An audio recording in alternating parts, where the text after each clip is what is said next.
Through renunciation and self-sacrifice, man can become a great man, a leading light, an ascetic, and a historical figure. Pandit Shriram Sharma Acharya ji. Book title: देव संस्कृति त्याग और बलिदान की संस्कृति.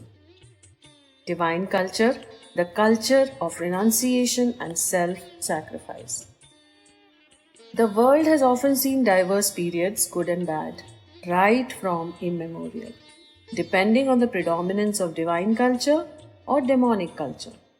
Divine culture has always been the culture of people demonstrating renunciation and self-sacrifice for the sake of high ideals. On the other hand, demonic culture comprises self-centeredness and evil instincts. Going downhill doesn't need much effort, and so does the emergence and prevalence of demonic culture. It can easily flourish just like weeds. However, it does need great efforts to eradicate the evil elements of wicked culture and re-establish divine culture. However, this would require a very different approach. The conventional way of tit for tat wouldn't be of any help, as it has often been seen that the past wars have served as the seeds for further battles. This is what the author has tried to address in this article, which is one of thousands of inspirational speeches he has delivered in his lifetime. He emphasizes that divinities need to be created to be able to dilute and dissolve demonic tendencies. Divinities mean the brave-heart people who become living examples of goodness or high-minded principles like renunciation and self-sacrifice to inspire the masses, who would then get encouraged and follow suit.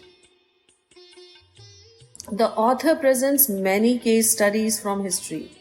For example, the way the mighty Ravan was defeated and his invisible evil empire came to an end by brave hearts like Rama, Lakshman, Sita, Kaushalya, Urmila, Sumitra, and others becoming shining examples of renunciation, self-sacrifice, and inspired not only the masses but even monkeys, bears, squirrel, Jatayu, and others to set off an unstoppable revolution that paved the way to Ram Rajya, or the era of peace, bliss, and harmony.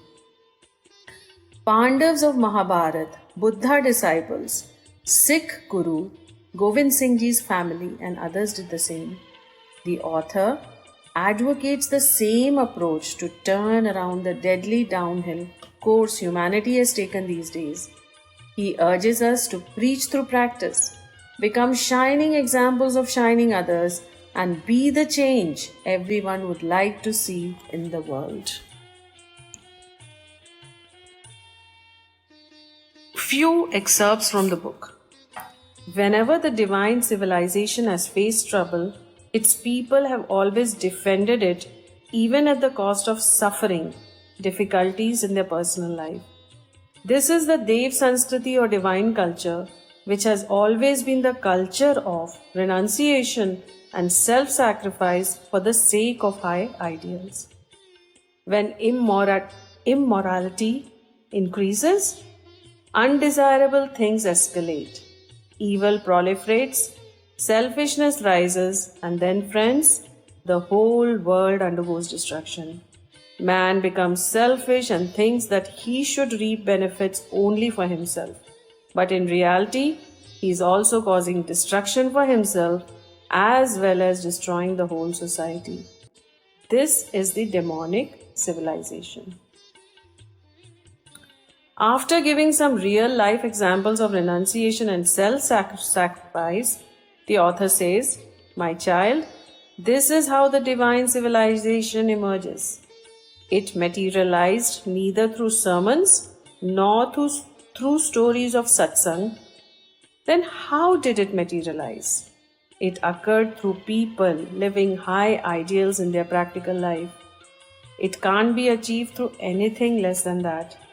The world cannot be made to move forward without presenting the real examples of people practicing ideals in their life to be able to establish some notable tradition. Stories, lectures, satsangs are like toys and games. With their help, we only create guiding paths, the same way we make tracks for the train.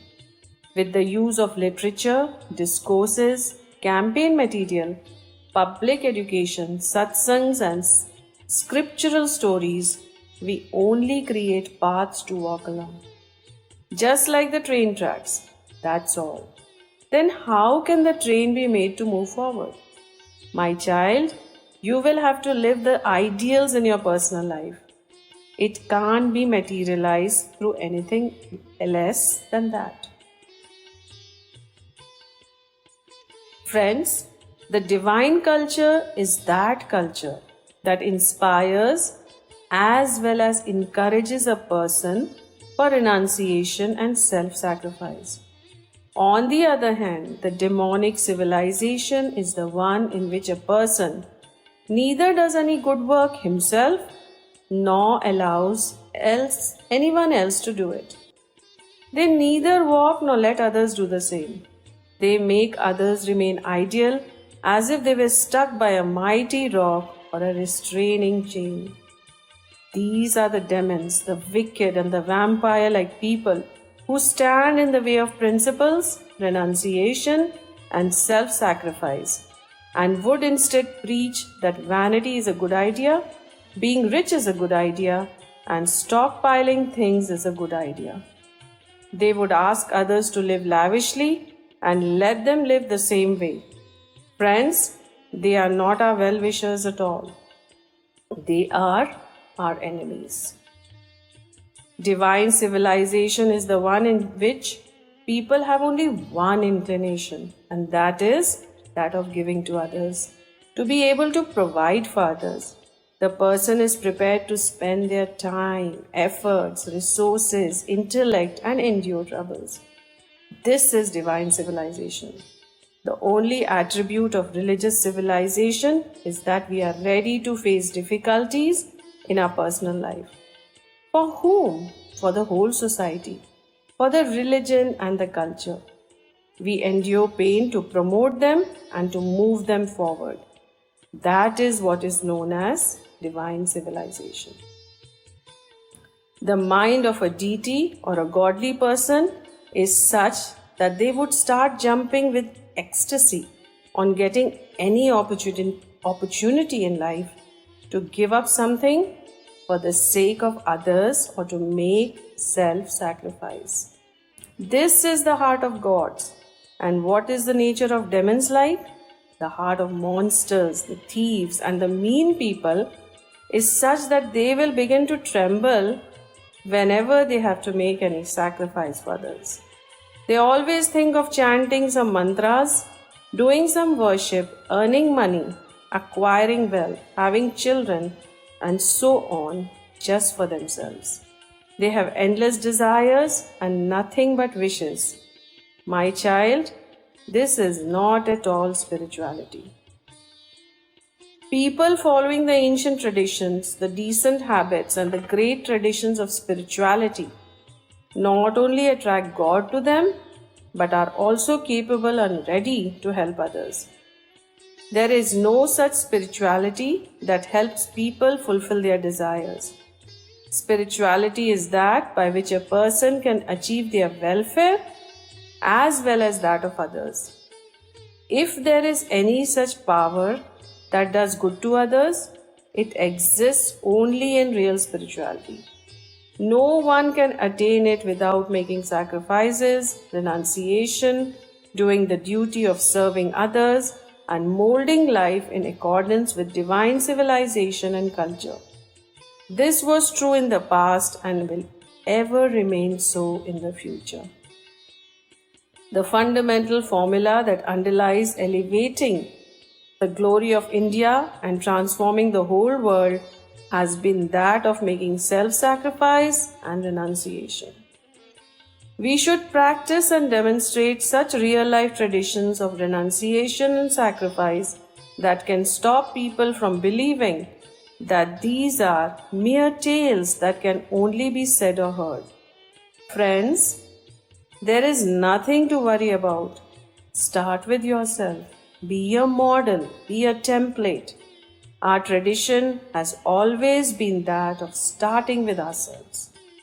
Few topics covered in the book are the divine culture and the demonic culture, renunciation and self sacrifice, true spirituality. Practice what you preach. Be the change you would like to see in the world.